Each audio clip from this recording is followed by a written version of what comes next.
Yeah, what's up? It's a Triple B here, Base Boxing Basement, and like to keep the haters away. And if you like, subscribe. You know I like to subscribe. Anyway, so there ain't that much happening in boxing right now. As we know, January is always quite dry, right? I've already previewed the Callum Smith Batavia fight on the 13th. I mean, so what did I do? Well, I was just looking at boxers' social media just to see what was going on, man. Right? And you know what? I had the unfortunate circumstance on Twitter of seeing Tyrone Woodley, the leaked, so-called leaked video. Now, listen, blood. I mean, I couldn't watch the whole thing, man. And he's got some obese black woman, and he's munching the pum-pum. Munching the pum-pum. Like he hadn't eaten in months, and he was hungry. And he was desperate to get that food down. I mean, does anyone actually believe that these leaks are by error, by mistake? Come on, man. Come on. You remember the original Paris Hilton one? The original, what was that? What's it called? Pamela Anderson one. What, you think that happened for real? Listen to me, man. I seen the Pamela Anderson one on a VHS that someone had given someone who was connected to MTV, and that was deliberate, man. Don't for 1 minute think, oh, someone stole it. Oh, from what they claim, someone stole it from my safe, and it got leaked. Oh, it's terrible. Oh, it's terrible. Oh, they destroyed my privacy. You actually believe that thing, man? Come on, blood. Yeah? Tyrone Woodley is not that relevant now. He got KO'd by Jake Paul spectacularly with wet wipes and Transformer colours on his shorts. So what do you know about that, man? It's more the same degeneracy. It's how to inject degeneracy into the mainstream because everybody gonna see it. So yeah, that was pretty vile to watch, man. I swear. I was going to eat a curry, right? And then I watched the video, and I haven't been able to eat for about 5 hours. Unlike Woodley, who was munching like his life depended on it, right? Yeah, and then also I flicked on Ricky Hatton's Instagram, right? Ricky Hatton. Does it all for the funds. And, he's got this picture of him. He's in Tenerife, right? Now, obviously, Tenerife is warm, it's hot, and fair enough, man. Have your New Year's Eve out somewhere warm, and he's wearing Versace glasses. Now, let me tell you, man, Versace is a devil's brand, right? They wear it a lot to show they're aligned with wrong uns. You see Tyson Fury, and if you notice, on the Ricky Hatton, right? Instagram, he's got Versace glasses and a Gypsy King t-shirt. And he says, hey, feeling fresh today for New Year's Day. Change, man. Looking forward to getting home now. Hey. And getting back on me ass. I'm in the ice. Hey. He loves it, don't he, Ricky? The jokes. Hey, I'm joking at myself. But you look at his, right? You look at his Instagram and the picture. And what do you see? You see loads of chapped, right? His upper lip is really chapped, like raw, right? Now what does that tell you? He's in Tenerife, man. You ain't out in the Arctic where you get chapped lips from the cold. This is yayo abuse. This is clearly yayo abuse. And you know what? I used to like Ricky, I thought he had guts. I loved his style, his body punching. Yeah, the old kind of, hey, I'm just the man of the people, I'll have after me fight, I'll have a bad shirt party, with all me pals in the local pub. That's super cringe. But I mean, he was a decent world-class fighter, right? I especially like the body punching. Yeah. But he's just another tool. He's another tool, right? And they give you signals. Why do they give you signals? They give you signals so that other people in their camp, by that I mean in their organizations, realized, right? And his mouth is like, it's not full of cold sores, but it's like extremely chapped. And like I said, below the nose has got a very sore area.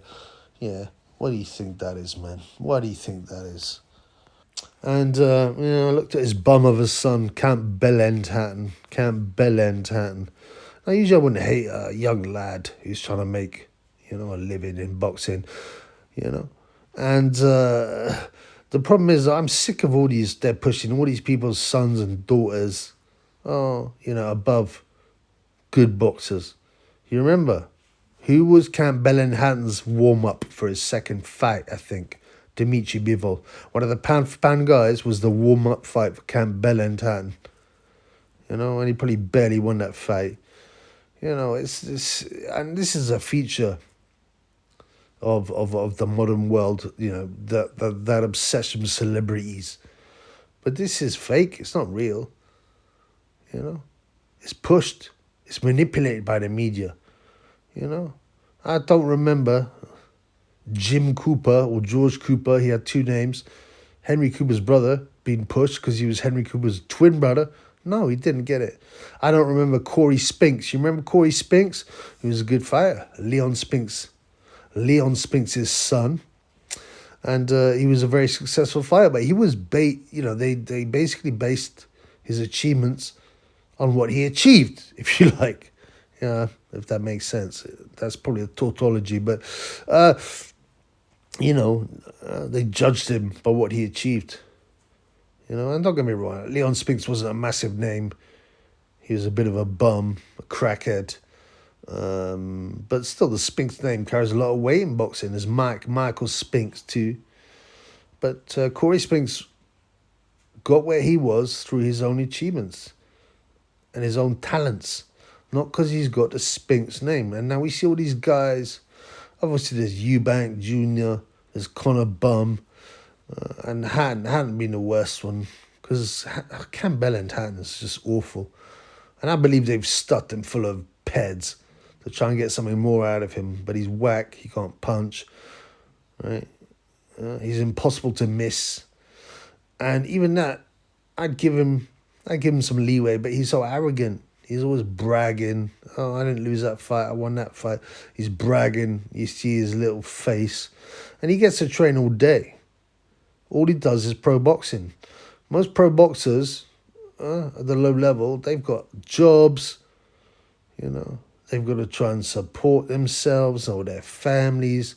They can't. But him, he just wanders in and out of a pro gym, right? And gets superstar training that you should only get at the top level. So, I just don't like the celebrity boxing thing. Camp Bellend Hatton is a bum. He will get clocked at some time, and we will all be able to clap our hands and laugh at it. Yeah, and he's trained by Matthew Hatton, which, by the way, is very tough, actually. He didn't have a Rick's skills, his power.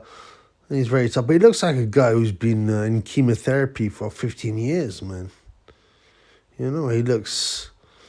do you know what I mean, man? He's got no hair. And I almost think, is he a bit bitter about Ricky Hatton? And now is going to push his bum of a son into a bum professional career. Yeah, and then we have AKA Skins. Now, obviously, he's not a boxer. But anybody watches the channel and whose eyes are open, right, knows that AKA Skins is Anthony Joshua's love of his life, right? And he almost certainly got a payoff, an NDA, as long as he shut up, not to talk about his relationship with the gay J. He got some cash money, which he invested in property and a couple of other whack companies, and he's become some, charlatan, some guru. There's all these pictures of him with, like, Aztec or Peruvian, kind of shamans or whatever. It's pathetic, man. And he has the occasional shot at Ben Heine. You know, if you look at his posts, you'll always find him having an occasional shot at Ben Honey because he wants back. He wants Gay J back. Yeah, and Ben Honey is very manipulative, and he will do his best to hang on to Gay J. And then I was shown this, the Johnny Fisher, big John Fisher, Bosch post. Now Johnny Fisher, the son, is boxing in the United States on February the 3rd, I think. And good luck to him. Like I've never hated on Johnny Fisher. You got to understand. I think he's good for boxing. He brings new people into boxing. He brings a fan base.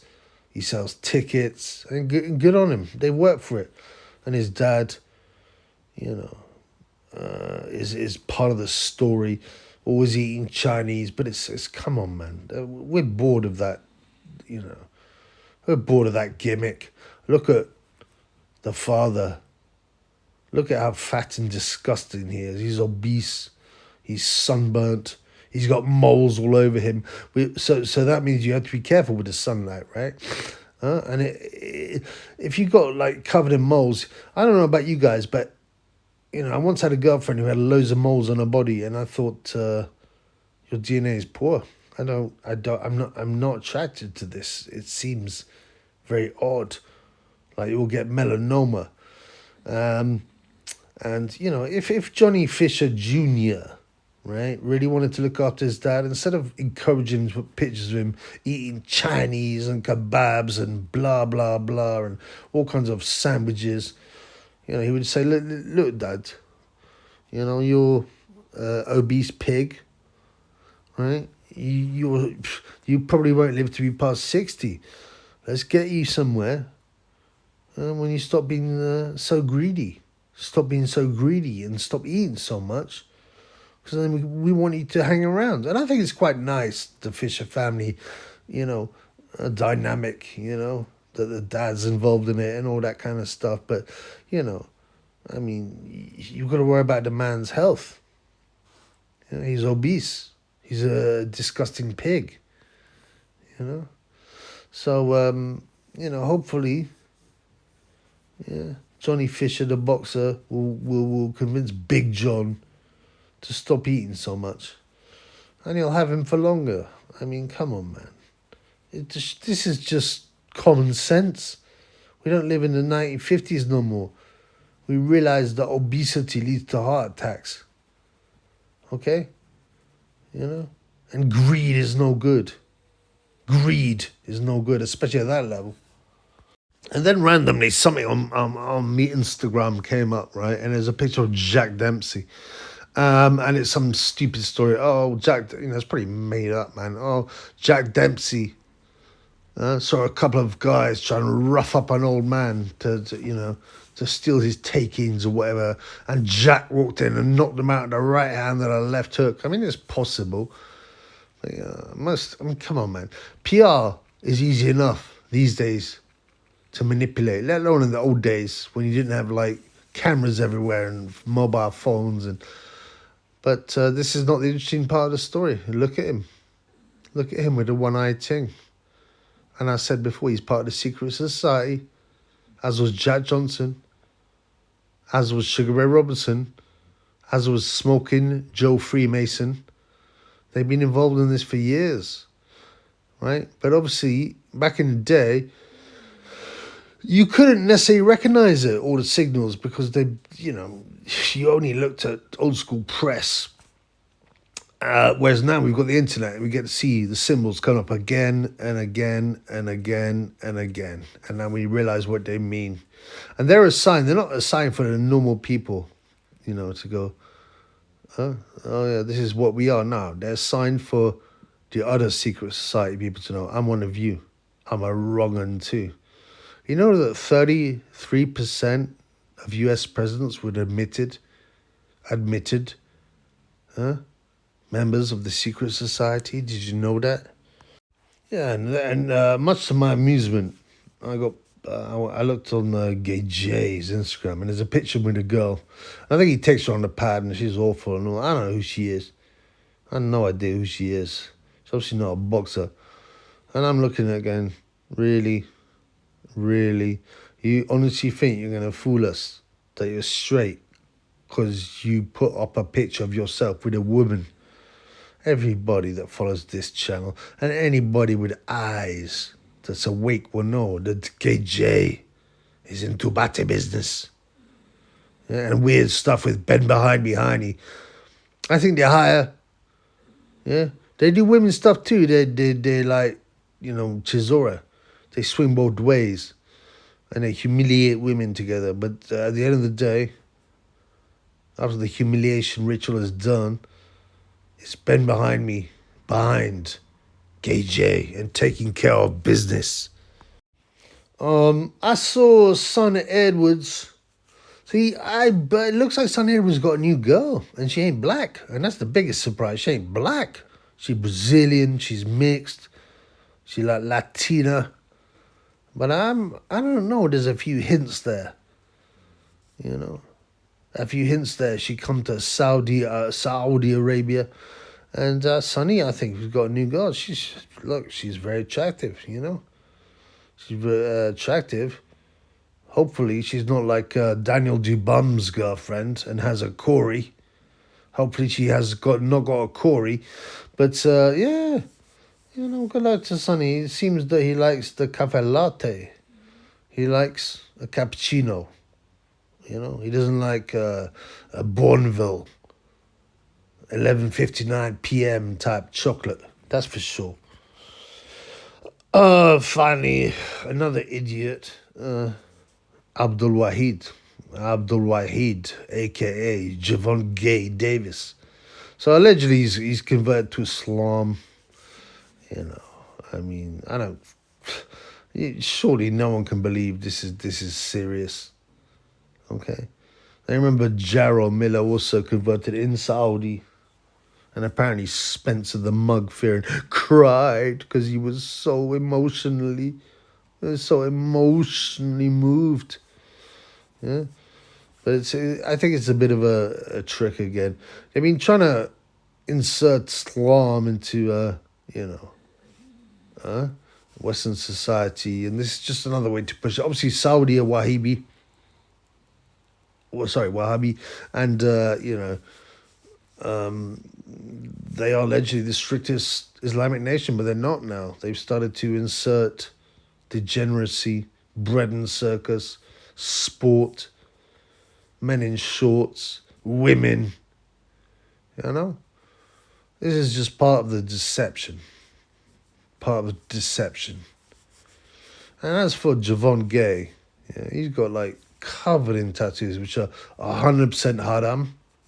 Now, obviously, he would have had them before he allegedly converted, but they're 100% haram. And it's also haram to dress like a woman. And Gervonta, and to be self-obsessed. And all Gervonta is been carrying women's purses. He's been wearing fluffy coats. It's all another deception. The only true top of the pyramid is the Illuminati, man, and check it out.